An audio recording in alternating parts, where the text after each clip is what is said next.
prendre les transports en commun puis récupérer une trottinette en libre service, sans oublier la voiture qui est toujours très présente. On parle souvent dans Route pour demain de comment on se déplace en ville et comment tout ça a beaucoup évolué depuis la pandémie, tout en conservant quand même certains basiques. Alors l'Observatoire des urbains, c'est une entité du groupe LCL, fait le point dans sa dernière étude sur notre cohabitation entre les différents usagers de la route en ville. Et Pascal Samama, tu t'es plongé dans cette étude avec quelques chiffres inédits.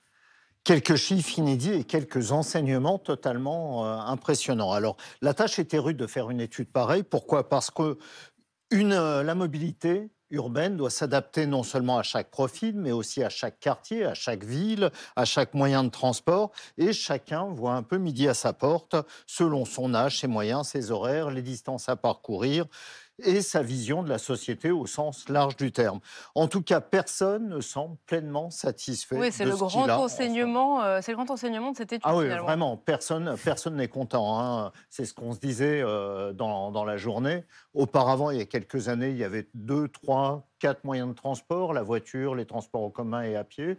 Tout le monde semblait s'en accommoder. Aujourd'hui, il y en a une multitude de moyens de se déplacer et personne n'est réellement satisfait. Alors les gens reprochent généralement d'avoir beaucoup moins de place pour circuler.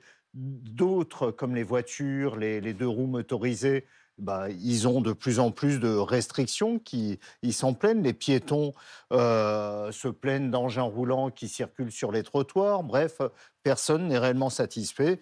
Et en bref, les villes s'adaptent aux nouvelles mobilités et plus elles tentent de satisfaire les usagers, plus les citadins sont exigeants et plus ils sont exigeants, plus ils sont frustrés. Oui, mais alors c'est ça qui est difficilement compréhensible, c'est que finalement on a quand même tout un travail qui est fait sur les infrastructures pour justement les adapter à ces nouveaux moyens de mobilité qui sont fortement diversifiés après la pandémie.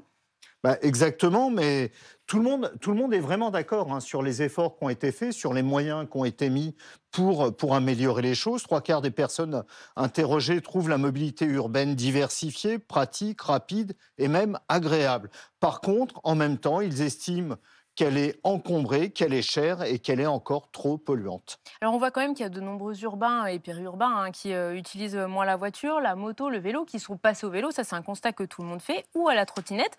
Et il y a eu quand même beaucoup de subventions qui ont été données pour l'achat de ces engins électriques, mais aussi pour des pistes cyclables dont les kilomètres se multiplient.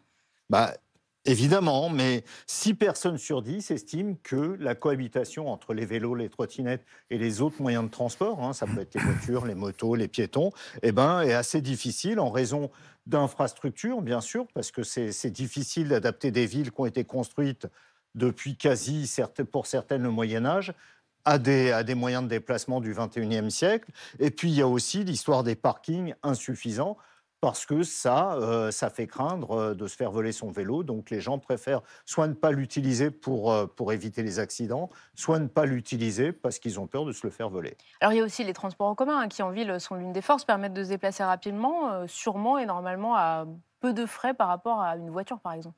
Bah, ça coûte pratiquement rien. Enfin, globalement, ça coûte à peu près rien, les transports en commun. Se déplacer en Ça coûte métro, différemment, disons. ça coûte différemment. Mais ça coûte vraiment pas cher et on peut se déplacer vraiment, on peut aller très loin avec. Mais ils sont quand même pas épargnés par la critique, hein. Les usagers admettent qu'ils sont pratiques, rapides, hein, c'est les deux qualités qu'on leur accorde, mais ils regrettent qu'ils soient peu fiables, créent des inégalités selon les horaires ou les territoires. C'est vrai que démarrant à 5h30, il y a des gens qui doivent vraiment tordre un petit peu leur emploi du temps, leur lever, leur réveil pour arriver à l'heure au boulot s'ils démarrent très tôt.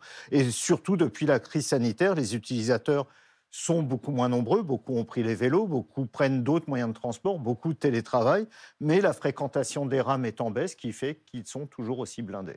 Alors les citadins finalement à la fin, est-ce qu'à cause de ces difficultés qu'ils ressentent, est-ce qu'ils n'aiment plus la ville? Bah, on se demande si les citadins, si après cette étude, on se demande s'ils aiment vraiment la ville, parce que tous ces travers, tous ces problèmes, c'est un petit peu ceux qu'on rencontre dans toutes les villes du monde. Alors oui, les 77 personnes et personnes interrogées trouvent plaisant d'habiter en ville et 74 estiment que leur propre quotidien est serein en ville. Mais en allant dans les détails, eh ben, on se rend compte que le stress, l'insécurité, euh, est